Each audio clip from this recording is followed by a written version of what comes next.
Hello, everybody, and welcome into Commodity Culture, where our goal is to make you a better investor in the commodities sector. My name is Jesse Day. Before we dive in, standard disclaimer: nothing here is investing advice. Do your own due diligence. And today's guest is the CEO of Erdene Resource Development, a Canada-based resource company focused on bringing the Bayan Khundii gold mine in Mongolia into production in late 2025. It's Peter Akerley. Great to have you on the show. Hi, Jesse. Yeah, it's tremendous to be on with you as well. Look forward to the discussion. Me too. I want to start off with your current overview of the gold space and ask, what are the main trends and catalysts that you think have brought us to where we are today? And how do you see this gold market evolving up ahead? Interesting times for certain. There's a lot of chaos, a lot of uncertainty out there that's helped drive the gold price. But I think it's important to look back over the past 25 years, really, because that's the period where we started to see gold start to rise on a steady basis. And that was driven largely by the Chinese buying. We started to see that come around in the early 2000s. So there's sort of a fundamental base of growth here in interest in gold, both from central banks and from the retail side. When you look at Asia buying, that's formed a foundation for gold. Much of the reason for that has been diversification by central banks to diversify away from the US dollar. When you look at the global economy and the shift, it does make sense for central banks to look at that diversification. But what happened more recently was the uncertainty that came up around the Ukrainian situation. When you look at the early 23s, obviously geopolitical instability came out of that and caused people to move to safer investments. But there's also the flip side of that, where you had largely the BRIC countries, but a concern that the dollars that they had, or the dollar denominated holdings that they had, weren't necessarily safe, secure, or accessible. And so for those countries, it made sense to accelerate that diversification, to move away even further from the US dollar and to hold more gold. And we saw that, as I mentioned, with the BRIC countries. So that acceleration is what we've seen today.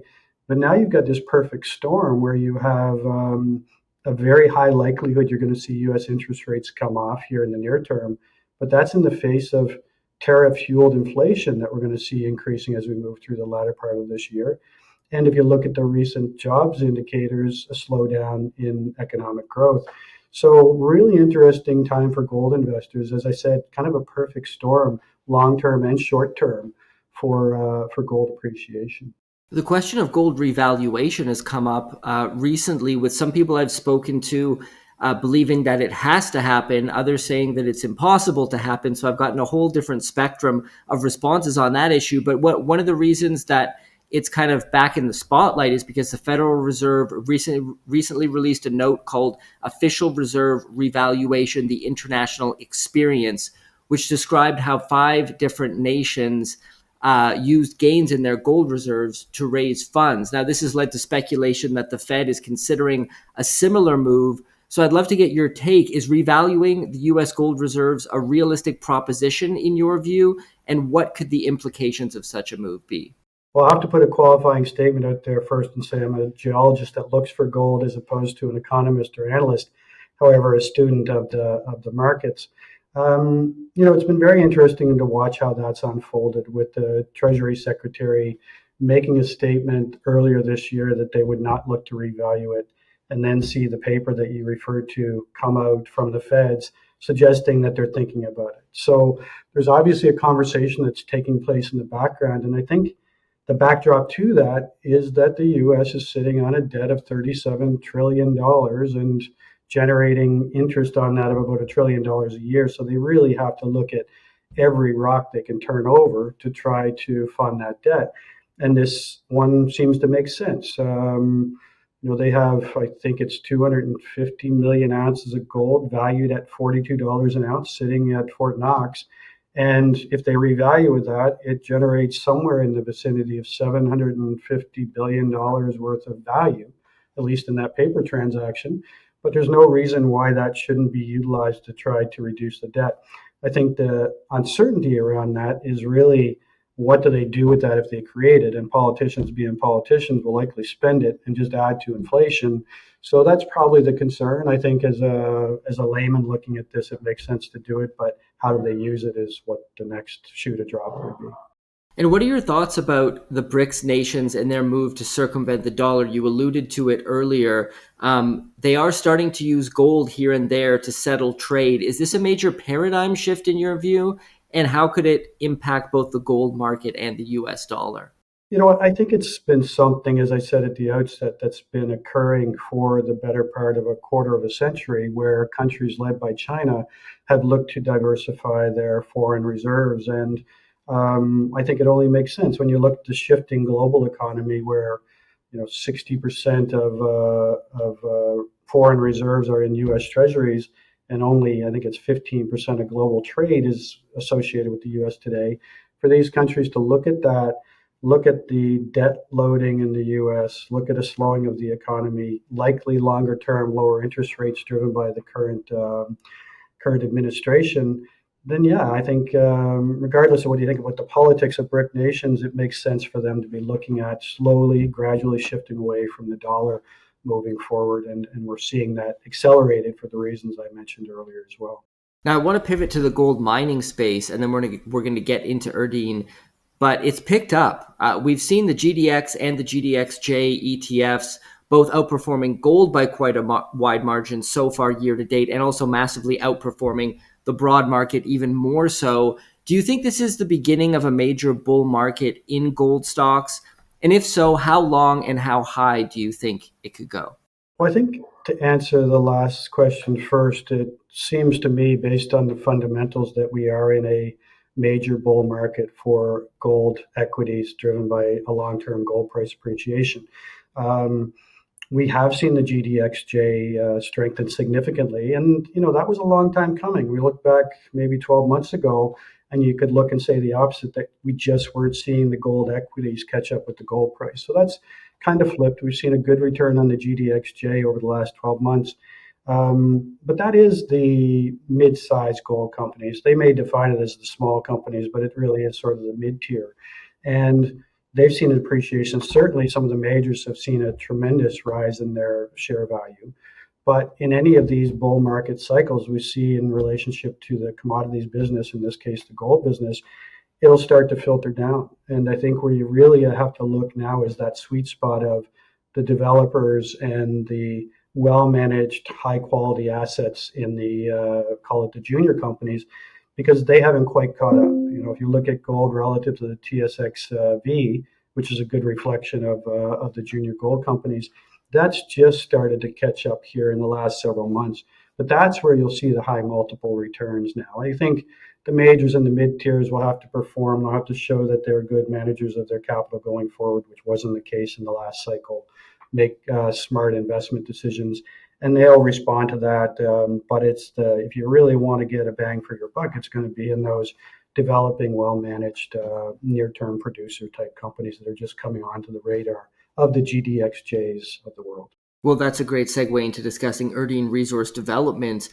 Talk to us about how the company fits into the picture. Let's start by, if you could provide an overview of the company, that'd be great. Yeah, we're in such an exciting spot. We're about to come to production with our first gold mine in southwestern Mongolia, one of the highest grade open pit gold mines coming to production globally, a head grade that's 4 times the average head grade globally for open pits.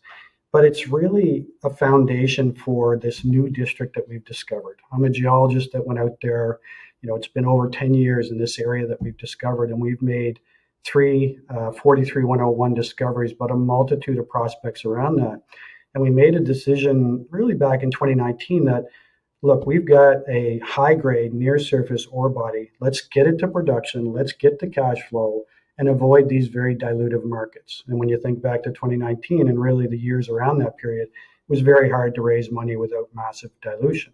So we made that decision. Today, we can say we've reached that point where we can generate our own cash flow and then aggressively explore this new area that's never seen modern exploration before. This is an area where our geologists went out there in 2015 and picked up 4,000 gram samples at surface. Just yesterday, we announced some drilling from our planned pit, and we're hitting over 2,000 gram intersections within 10 meters of surface. So fabulously rich, plenty of room to grow.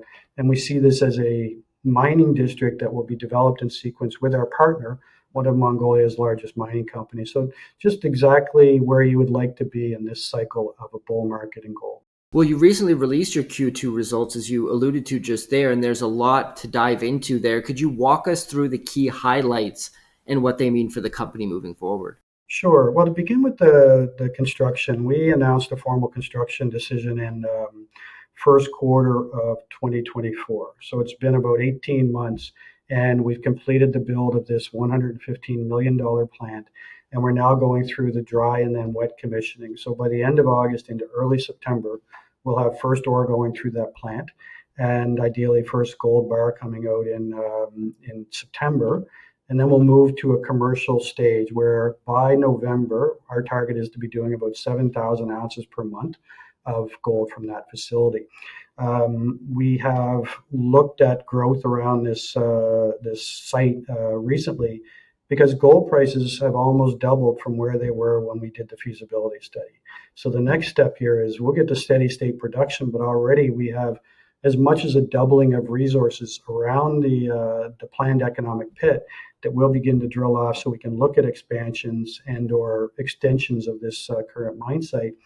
And we have a second deposit 16 kilometers north that as we get to that cash flow stage, we'll begin to pull into the economic studies and ideally target a second mine that'll bring us up into that 200,000 ounce per year point. And so there's plenty in front of us to start to expand fairly rapidly on what we will have in that first mine. I mentioned the drilling earlier. What we've been doing is doing what they call infill drilling or control drilling at the top of the ore body for the first few months. But that's given us just tremendous results that have suggested a much higher grade, average grade, as we start to mine this deposit. So exciting from that perspective. Let's talk about Mongolia as a jurisdiction, because this is not a jurisdiction that is often brought up. So I'm curious if you could explain your experience operating there, including your relationship with the government and local community as well. As I mentioned, I've been in Mongolia for 27 years. I first arrived as they were opening up to foreign investors in a market economy. It's emerged as one of the best functioning democracies in the entire region. Multiple open, fair elections that have seen parties change power a couple of times. So at the top, a very well-functioning system. From the mining perspective, we've had over 100 exploration licenses. We've converted several of those now to mining licenses and have tenure on those for up to 70 years through that system.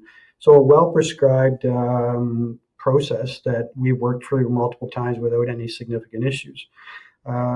You've seen an evolution, certainly, from a country that didn't have a mining law when I arrived to go through the fits and starts of the foreign investors coming in.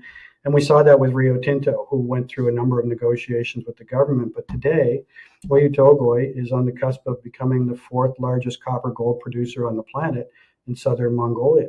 So you've got one of the world's largest mining companies making a very big bet on the country. In addition to Oyu Tolgoi, you have the French government that's come in through Orano, who've now announced they're going to have the sixth largest uranium mine on the planet in Mongolia. So you're seeing some pretty heavy investment. You haven't seen an influx of earlier stage exploration, largely because the government hasn't opened up enough land to satisfy that. So that's something as an industry we continue to push them on. And we'll hopefully see that transpire in the next several months, that they'll start to open up more ground. From a tax and regulatory perspective, we have a 25% maximum income tax and a 5% maximum royalty on gold. So compatible or comparative with other jurisdictions globally. So we feel very comfortable. That's reflected in the Fraser Institute's mining jurisdictional risk index that came out in the last week or so. And you may know they're probably the world's foremost expert on measuring risk, bringing in input from the industry on various jurisdictions. Mongolia rose from, I think it was 76th the year before to mid 30s.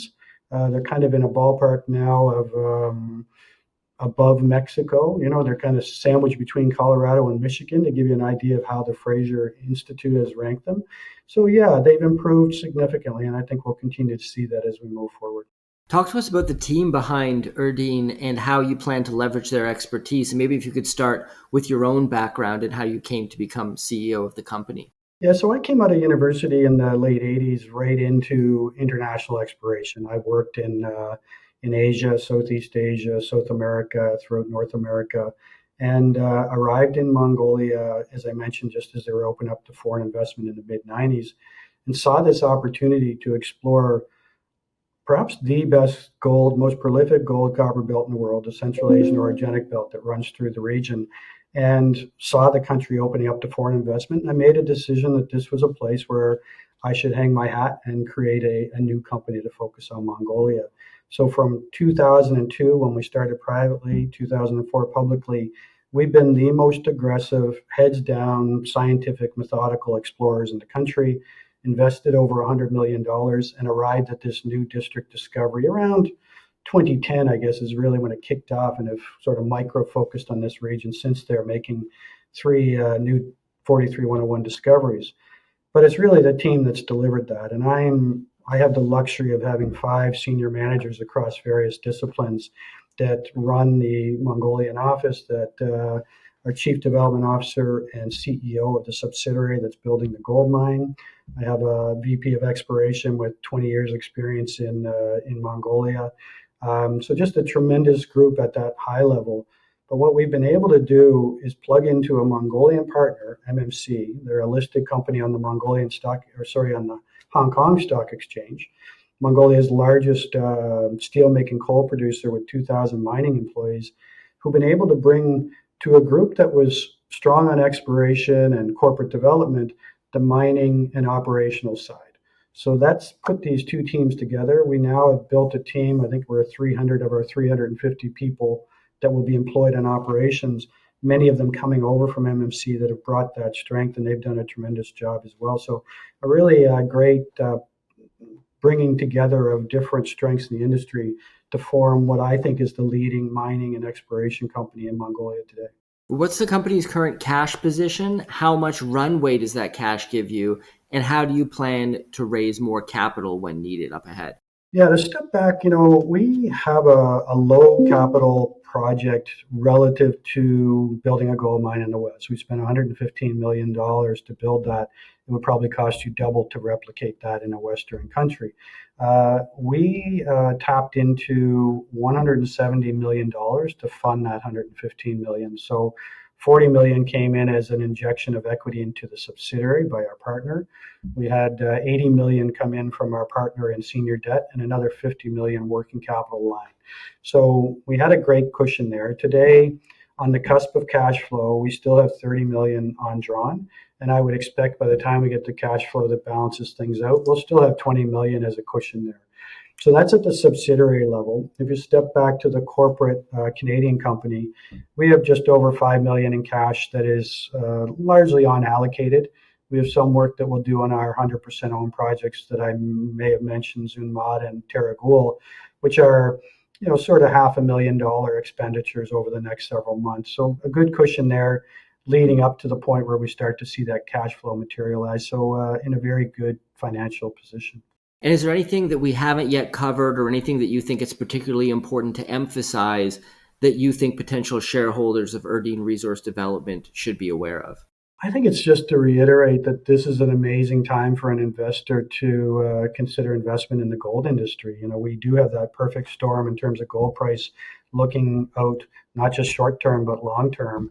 And our company being in that sweet spot of just coming into development, beginning to get recognized for that, we'll see a re-rating as we generate those cash flows. But it's that exploration upside. As a geologist, I haven't seen this type of upside previously. So it's so excited to see how much more value we can add on top of that production facility through exploration as we move forward. Fantastic. Well, I'm going to put a link in the description below to the company's website as well as social media profile for people who want to follow along. Peter, this has been a fantastic conversation. Thank you so much for coming on the show. Thank you, Jesse. Commodity Culture is a series on commodities and natural resources. If you would like to see more, be sure to subscribe and hit the bell notification so you're always up to date with the latest episodes.